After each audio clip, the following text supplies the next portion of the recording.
Good morning, নমস্কার, আদাব। আর আজকের টপিকটা is based on one painting of God's creation. একজন পেইন্টার ছিলেন, তার নাম মাইকেল এঞ্জেলো। উনি একজন বিখ্যাত পেইন্টার ছিলেন এবং উনি একটি পেইন্টিং এঁকেছিলেন যেখানে finger of god is touching the finger of Adam, এবং তাতেই অ্যাডামের আবির্ভাব হলো। আপনারা দেখেছেন এরকম একটা পেইন্টিং আছে। এর মানেটা বেসিক্যালি কি, এর ইন্সপিরেশনটা কি, যে হেড অফিস যখন ফিল্ডে যায়, যখন বাকিদের সঙ্গে দেখা করে, অন ফিল্ড দেখা করে, সেটা ম্যানেজার হোক, সেটা সিনিয়র ম্যানেজার হোক, সেটা মেডিকেল র্যাপ হোক, তখন সে জানতে পারে যে আসল ব্যাপারটা কি। Management comes back from field or from meeting a bit more wiser, more practical, আর এই যে ব্রিজটা আছে না, এটা আরো সুদৃঢ় হয়ে যায় এবং আমরা জানতে পেরে যাই যে কোথায় কোথায় প্রবলেমটা আছে। এমন অনেক কিছু আমরা জানতে পেরে যাই যেটা হেড অফিসে বসে জানতে পারা সম্ভব নয়। এবং এরকম অনেক রেভলিউশনস হয়েছে যেটা দেখে আমরা প্রায় শকড হয়ে গেছিলাম, প্রায় প্রচণ্ড রকমের শকড হয়ে গেছিলাম আমরা, অনেক বেশি। যেমন for example, let me talk about first of all the senior people. যেভাবে আস্তে আস্তে সিনিয়র ম্যানেজার্সদের প্রমোশন হয়েছে, তাদের ডেজিগনেশন বেড়েছে আর তাদের নিচে অনেকে কাজ করতে শুরু করে, তারা আস্তে আস্তে loss touch from the field working, যেটাকে বলি না আমরা যে granular knowledge, granular understanding, granular working, সেটা থেকে তারা দূরে সরে গেছে। তারা ভেবেছে যে তাদের কাজটা ওই ওপর থেকেই হয়ে যাবে এবং somehow they are away from field. তার মানে কিন্তু এটা নয় যে আপনি মিটিংয়ে যাবেন না, যেখানেই আপনি যান আপনি ভ্যালু অ্যাড করুন। এর মানেটা এটা দাঁড়াচ্ছে যে আপনি যখন ফিল্ডেও কাজ করছেন, are you giving your 100% or not? এটা কিভাবে পসিবল যে একজন সিনিয়র ম্যানেজার ফিল্ডে যান এবং তিনি ম্যাক্সিমাম 3 বা 2 জন মেডিকেল র্যাপের সঙ্গে কথা বলে চলে আসেন? তাহলে কিভাবে চলবে? আপনি কিচ্ছু জানতে পারবেন না সেক্ষেত্রে। স্যার, আপনি যার সঙ্গে কাজ করবেন, সারাদিন কাজ করবেন, তবেই আপনি একটা বেসিক ধারণা পাবেন। দ্বিতীয় কথা, টপ ম্যানেজার এটা জানেন in a certain area manager first line, second line বা মেডিকেল র্যাপ কোথাও কিছু একটা গড়বড় আছে, সাম ম্যানিপুলেশন ইজ দেয়ার। ম্যানিপুলেশন যেমন ধরা যাক ZHO যাচ্ছে সেই হসপিটালে বা সেই ডক্টরের কাছে যারা অ্যাকচুয়ালি এক্সিস্টই করে না। এখানেই তো ব্যাপারটা শেষ। Can you believe it? এটা আমরা খুঁজে পেয়েছি আমাদের একটা এলাকায়। আর তখন উনি বলবেন যে না স্যার, আমরা তো এটা জানতাম না, ভুল হয়ে গেছে। যখন আপনি এরকম পোস্টে আছেন, ওই এরিয়াতে আপনার ওয়ার্কিং হয়েছে, আপনি ZHO পাস করছেন আর আপনি জানেন না, তাহলে নিজেকে জিজ্ঞাসা করুন যে do you really deserve this particular designation? একবার পারলে নিজেকে জিজ্ঞাসা করুন। এরকম অবস্থা রয়েছে বেশ কিছু জায়গায় এবং আমরা দৃঢ় প্রতিজ্ঞ এদের বিরুদ্ধে কোনো শক্ত স্টেপ নেওয়ার জন্য। এরকম মানুষগুলোর বিরুদ্ধে সে যেরকম পোস্টেই থাকুক, he'll have a toughest kind of a disciplinary action. যে সমস্ত জায়গায় কারাপশন আছে, they will lose their job, এবং বেশ কিছু জায়গায় হেভি পেনাল্টি অর্থাৎ আর্থিক জরিমানা নেওয়া হবে। এটা কিভাবে প্র্যাকটিক্যালি পসিবল যে একজন রিজিনাল ম্যানেজার সে 11:30টায় হেড অফিসে যায় এবং 3:30টায় সে ব্যাক করে যায়? অন ওয়ান সাইড আমরা 8 ঘন্টা ওয়ার্কিংয়ের কথা বলছি স্যার। যে কোনো গভর্নমেন্ট ওয়ার্কার তার অফিসে থাকার সময়সীমা কত? 9 to 5। 8 ঘন্টা 45 মিনিট আগে পৌঁছায়, 8 ঘন্টা 45 মিনিট পরে বেরোয়। তার মানে এভরি গভর্নমেন্ট অফিসার বা ওয়ার্কার তারা কিন্তু অ্যাভারেজ 9 থেকে 10 ঘন্টা কাজ করে, ইনক্লুডিং ট্রাভেল। কিন্তু আমাদের রিজিনাল ম্যানেজার 3:30 বা 4টের সময় ফিরে চলে আসে। এটা কোনো কালচার হলো? দ্বিতীয় প্রবলেম কি হয়, কোনো একটা মাসের 1 তারিখে, ধরা যাক 1 মে বা 2 মে, একজন এরিয়া ম্যানেজার এবং মেডিকেল র্যাপ কাজ করছে 2 মেতে কোনো একটা এরিয়াতে। সেই একই জায়গাতে ওখানকার সেকেন্ড লাইন ম্যানেজার, ওই এরিয়ার সেকেন্ড লাইন ম্যানেজার ওই একই কাজ 3 দিন পরে করে। Why? Because that area is comfortable, that area has a tendency of giving faster calls, ওখানে ভালো কাজ হচ্ছে, medical rep want to show good. ওখানকার রিজিনাল ম্যানেজারের কাছে কি এইটুকুও খবর নেই যে ওখানে আপনার ফার্স্ট লাইন ম্যানেজার অলরেডি কাজ করে চলে এসেছে, 3 দিন পরে আপনি আবার ওখানে যাচ্ছেন কাজ করতে? এটা একটা high time, and this are the things we just came to know, এবং আমরা শকড। এবং আরও একটা কথা, আর আমরা বারবার বলি যে একজন ফার্স্ট লাইন ম্যানেজারের 5 মাসের মধ্যে মেডিকেল র্যাপের পুরো এরিয়াটা কভার করা থাকতে হবে। But how many managers are there those who have done 5 months coverage? Only a few. হচ্ছেটা কি? তারা জানেই না যে এরকমটা করতে হবে। এটা তো অসম্ভব ব্যাপার স্যার। এর মানেটা একটাই যে কিছু মানুষ ডেফিনেটলি করাপ্ট হয়ে গেছে অ্যান্ড ভেরি ইনএফেক্টিভ। না হলে কি করে প্র্যাকটিক্যালি পসিবল যে ওই এরিয়াতে আপনার 80% সেল আসছে অনলি ফ্রম 4 প্রোডাক্টস, 4টে প্রোডাক্ট। উদাহরণস্বরূপ আপনার টোটাল প্রোডাক্টিভিটি যদি 10 লাখ টাকার হয়, তাহলে 8 লাখ টাকা আসছে অনলি 4টে প্রোডাক্টের থেকে। আর সেই 4টে প্রোডাক্ট কি কি? Fast moving products. Which are those products? Way you are demanding or taking ZHO। আপনারা একবার নিজের মাথা দিয়ে ভেবে দেখুন, একটু ভেবে দেখুন ভালো করে, যে সেখানে করাপশন হচ্ছে নাকি হচ্ছে না। ডেফিনেটলি হচ্ছে। Mankind is a very soft company, very people centric company. আমরা সবসময় এটা বলি যে মানুষের খেয়াল রাখা উচিত, কোনো অসুস্থতায়, তাদের কোনো সমস্যায়, we will be always with them. আপনি যদি অসুস্থ হন, আপনার প্রবলেমস থাকে, আপনি নিশ্চয়ই ছুটি নিন। আমি বলছি আপনি ছুটি নিন। কিন্তু এটার কি মানে হয় যে আপনি আপনার গ্রামের কোনো এক দূর সম্পর্কের ভাইপোর বিয়েতে আপনি যাচ্ছেন এবং বছরের মধ্যে আপনি প্রায় 45 ডেজ 30 ডেজে ছুটি নিচ্ছেন। আপনি একটা সমস্যা তৈরি করছেন, একটা drop of something problems or so called creating problems, যেটার জন্য আপনি ছুটি নিচ্ছেন অনেক বেশি দিনের জন্য। এর মানেটা হচ্ছে আপনার কোনো রেসপন্সিবিলিটি নেই। আপনি এটা ভেবেই দেখছেন না যে ভাই আমাকে কাজ করতে হবে। In number of cases what we basically have found that certain people's sales are coming only for ZHO। যদি আপনি বলুন, ধরা যাক একজন মানুষের সেলস 10 লাখ টাকা, তার 7 লাখ টাকার সেল শুধুমাত্র ZHOর জন্যই আসছে। What is going to happen? তাহলে তার কাজ করার প্রয়োজনটা কি? সে একটু নড়াচড়া করবে, তার সেলস হয়ে যাবে এবং সে আবার ফিরে চলে আসবে। And these are the people who have lost touch from the field. তাদের ওয়ার্কিং হ্যাবিট বিগড়ে গেছে, তারা অনেকটাই খারাপ হয়ে গেছে এবং এটা সত্যি চিন্তার বিষয়।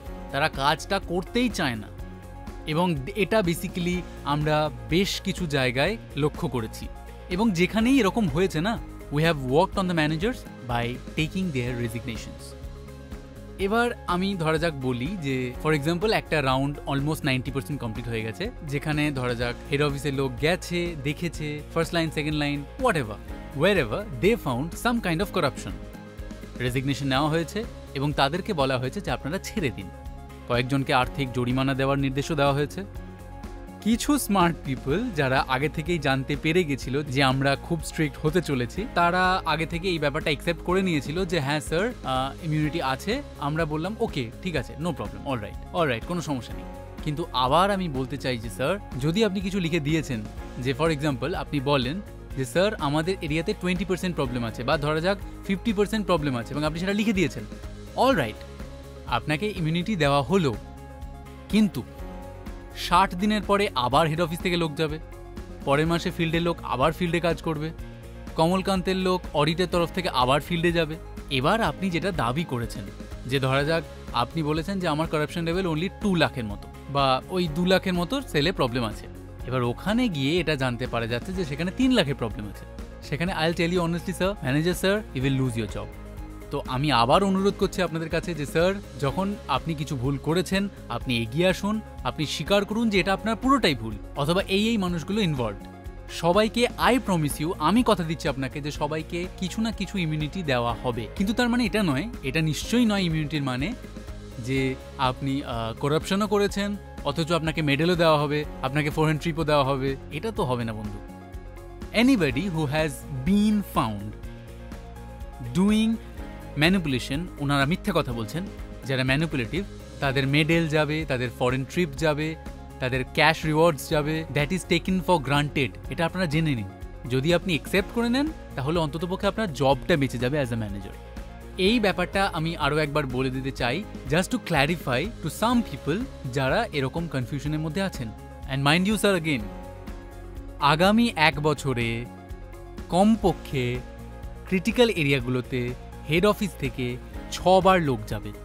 আপনার ওখানে 1 বার হয়েছে, আরও 5 বার লোক যাবে। যেগুলো মোটামুটি ঠিকঠাক এরিয়া সেখানে 4 বার যাবে। In critical areas you will find a lot of people who are there in the field to work.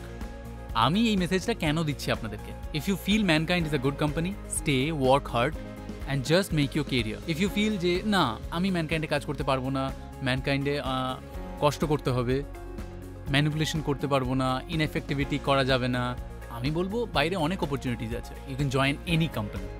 That's my message to you if you are falling into those categories which you can't change. এবার আপনারা এটা ভাববেন যে আমি এতটা blunt message কেন দিচ্ছি? কারণ আমি নিজের চোখে দেখেছি যে majority of a people, 90% of a people are really happy. আমি যখন অনেকজন ম্যানেজারের চোখে স্মাইল দেখি, তারা খুশি আছে অ্যাকচুয়ালি। তারা নিজে থেকে এসে বলে যে স্যার আমার এই সমস্যা হয়েছে, এখানে এরকমই সেলের ঘাটতি হয়েছে, এখানে এই লোক কাজ করছে না। যখন আপনি কাজ করেন না, যখন আপনি ইনএফেক্টিভ হন, যখন আপনি করাপ্ট হন, বা যখন আপনি খুব ভালো কাজ করেন, অসাধারণ কাজ করেন, তখন আপনার একটা রেপুটেশন হয়। আর এই রেপুটেশনটা সবার মাথায় থাকে, সমস্ত ডিভিশনের মাথায় থাকে। সেটা পার্কুলেট ডাউন হতে থাকে সমস্ত জায়গায়, স্টকিস্টের কাছে, মেডিকেল র্যাপের কাছে, সেলস ম্যানেজারের কাছে, ম্যানেজারদের কাছে, অথবা সঙ্গের ডিভিশনের কাছেও, এবং তারপর সেটা আমাদের কাছে আসে। কারণ আমরা এখন খুব সেন্সিটিভলি কান পেতে সবটা শোনার চেষ্টা করছি, কিন্তু ইমিডিয়েটলি কিছু করছি না। We are checking, rechecking, verifying. যেখানে আমরা বুঝতে পারছি যেখানে সমস্যা রয়েছে, ইনএফেক্টিভিটি কাজ করছে, সেখানে আমরা অ্যাকশন নিচ্ছি। এখন অবধি আমরা বলতে পারি যে আমার যতদূর মনে পড়ছে প্রায় 120 জন মতো ম্যানেজারকে আমরা বলেছি যে আপনারা চান। অ্যাট দ্য সেম টাইম আমরা খুব তাড়াতাড়ি রিলিজ করতে চলেছি a list of people, managers, those who have been given promotions. বেশ কিছু মানুষ প্রমোশনস পেতে চলেছেন, বেশ কিছু মেডিকেল র্যাপকে ফার্স্ট লাইন বানানো হতে চলেছে, অনেক ফার্স্ট লাইন, সেকেন্ড লাইন হতে চলেছেন। কারণ আমাদের মনে হয়েছিল যে তাদের খোঁজ পাওয়া যায়নি এতদিন, তারা তাদের সিনিয়রদের থেকেও ভালো কাজ করেছেন। They were somehow not given right opportunity. এটাও হচ্ছে, কিন্তু নাও গোয়িং ফরওয়ার্ড আমরা দেখবোটা কি। এটাও তো হতে পারে যে ফর এক্সাম্পল কারোর একটা সেলস হ্যাজ গন ডাউন। এটাও তো হতে পারে যে তার যে আগের সেলটা ছিল সেটা মিথ্যে সেল ছিল, এখন তার সেলটা পড়ে গেছে। তো তার জন্য আমাদের কাছে কি রেমেডি আছে? খুব সিম্পল কিছু রেমেডি আছে। সেই রেমেডিটা বলার আগে আমি আপনাদেরকে একটু বোঝাতে চাই ডিটেলসে। এটা একটু ধরুন যে কোনো একটা এরিয়াতে এপ্রিলের মাসের গত বছরে সেল ছিল ফর এক্সাম্পল 10 কোটি টাকা। সেই এরিয়াতেই 12 মাস পরে মার্চ মাসে সেল এসে দাঁড়াচ্ছে 1 কোটি টাকায়। How much drop is there? 9 crore. In some area 2 crore. How much drop is there? 80%. Then in the month of April, because strictness has come, sale এই বছর এপ্রিলে হয় 9 কোটি টাকার। তার মানেটা কি দাঁড়ায়? যে সে মার্চে সেলটা এতটা ফেলেছে যে ওর ইমপ্রুভমেন্টটাও ঠিক করতে পারে, কিন্তু because of strictness he just couldn't do it. Now এই এরকম একটা situation which we are prevailed. এবার আমরা একটু ফিউচারের কথা বলি, যে ফিউচারে আমরা কি দেখতে পাবো। আমরা আপনার পাস্টটা দেখব না, we will see your present and future. তার মানেটা কি দাঁড়ায়? প্রথম জিনিস আমরা কি দেখব, যে আপনার সেলসের ট্রেন্ড কীরকম চলছে। এপ্রিলে আপনার সেলস কীরকম চলছে, মেতে কীরকম, জুনে কীরকম, জুলাই কীরকম, অগাস্টে কীরকম। Will just see your trend of sales. This is the first thing will see. যদি ট্রেন্ডটা ভালো থাকে তার মানে আপনি ভালো। এরপরে আমরা যেটা দেখব, trend of new launching product sales. নতুন প্রোডাক্ট বেচার জন্য আপনাকে এফোর্ট দিতে হবে। এস্টাবলিশ প্রোডাক্টে আপনি ইনফিল্ট্রেট করতে পারেন, কিন্তু নতুন প্রোডাক্টের ক্ষেত্রে সেটা আপনি করতে পারবেন না। যে সমস্ত এরিয়াতে মেডিকেল র্যাপ নতুন প্রোডাক্ট বেচছে, নতুন প্রোডাক্ট লাগাতার বেচছে, মান্থ আফটার মান্থ বেচছে, ম্যানেজার বেচছে, তার মানে যে সে জায়গাটা ভালো কাজ করছে। 3 নম্বর কি দেখবো আমরা, there are certain products 1 or 2 in each divisions, যেখানে আমরা গ্রোথের ওপরে ধরা যাক ট্রিপল ইনসেন্টিভ দিয়ে রেখেছি। Whether the trend of those products is good, সেটা যদি হয় তাহলে আপনি ভালো। And last but not the least, how are the sales of power brand? Again, আমরা সেখানে কি দেখব? সেলসের ট্রেন্ড দেখব, পাস্ট দেখব না। Because past can be false, because in past your base was bigger than your actual sales because of artificials, inflation of sales due to infiltration, ZHOর সাহায্যে মাল বাইরে পাঠিয়ে দেওয়া হয়েছিল। This is what we are going to check. On the basis of that, we are going to decide whether you are good, very good and excellent. কারণ স্ট্রিক্টনেসের সঙ্গে সঙ্গে রিওয়ার্ডসও থাকা উচিত, and in mankind there are a lot of rewards are there. যেখানে আমাদের মনে হয়েছে, যেখানে আমরা এটা বুঝতে পেরেছি যে এমন ম্যানেজার্স যারা good but they were not shown good, we have immediately rewarded them and lot of rewards are coming for those people, বলা যায় in the form of different promotions. এবার একটা খুব গুরুত্বপূর্ণ জিনিসের দিকে নজর দেওয়া যাক। In my opinion, this year for mankind is going to be the best year. Next year would be even better.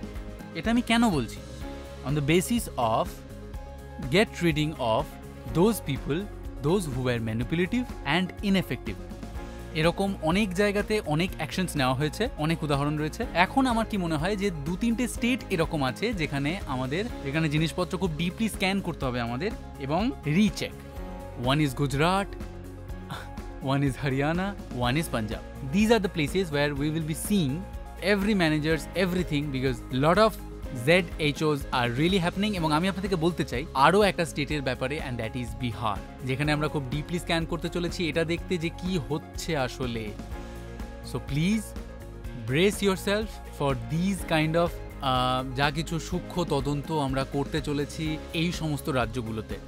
এবং আমার মতে যা কিছু হয় ভালোর জন্যই হয়, কারণ আসলেই আমাদের চোখ খুলে গেছে। কারণ বিগত বেশ কিছু বছর ধরে আমরা শুধু মিটিংয়ের উপরেই অনেক বেশি ডিপেন্ডেন্ট হয়েছিলাম, meeting people at head office, যেটা আর হবে না। সো গোয়িং ফরওয়ার্ড বেসিক্যালি যেটা হতে চলেছে, হেড অফিস থেকে প্রচুর মানুষ যারা ফিল্ডে কাজ করতে আসবেন র্যান্ডমলি যে কোনো এরিয়াতে চলে যাবে, আপনাদেরকে ইনফর্ম করেই যাবে। অনেক অডিটস হবে যে আপনি কতটা ZHO নেন, কতটা আপনার ZHO পাওয়াটা দরকারি বা দরকারি নয়, এই সমস্ত ব্যাপারগুলোর উপরই পর্যালোচনা করার জন্য লোক যাবে। এগুলোর উপরে আমরা খুব ক্লোজলি ওয়াচ করব। Apart from this, lot of processes would be made, already তৈরি হয়ে গেছে। This are things in making. It is so that যাতে করে আগামী দিনে ইন ফিউচার এরকমটা আর যাতে না হয়। অ্যান্ড আই ফিল এই যে অ্যাকশনটা নেওয়া হয়েছে এতে আরও একটা জিনিস সামনে এসেছে। There are some leaders those who look very good in meeting halls, কিন্তু তারা শুধুমাত্র কথাতেই খুব ভালো।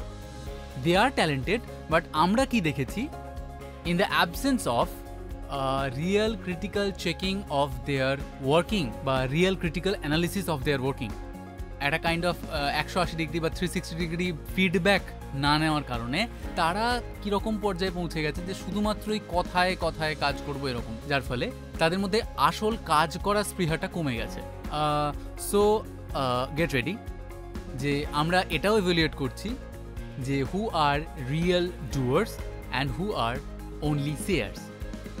So I wish you all the best, and আমি প্রমিস করছি একটা জিনিস যে এই বছরটা খুব ফ্যান্টাস্টিক বছর হতে চলেছে। বেশ কিছু ভালো মানুষজনকে আমরা এগিয়ে আনতে চলেছি। They are going to have a lot of promotions and yes, a lot of stagnant, ineffective, manipulative people will be asked to leave.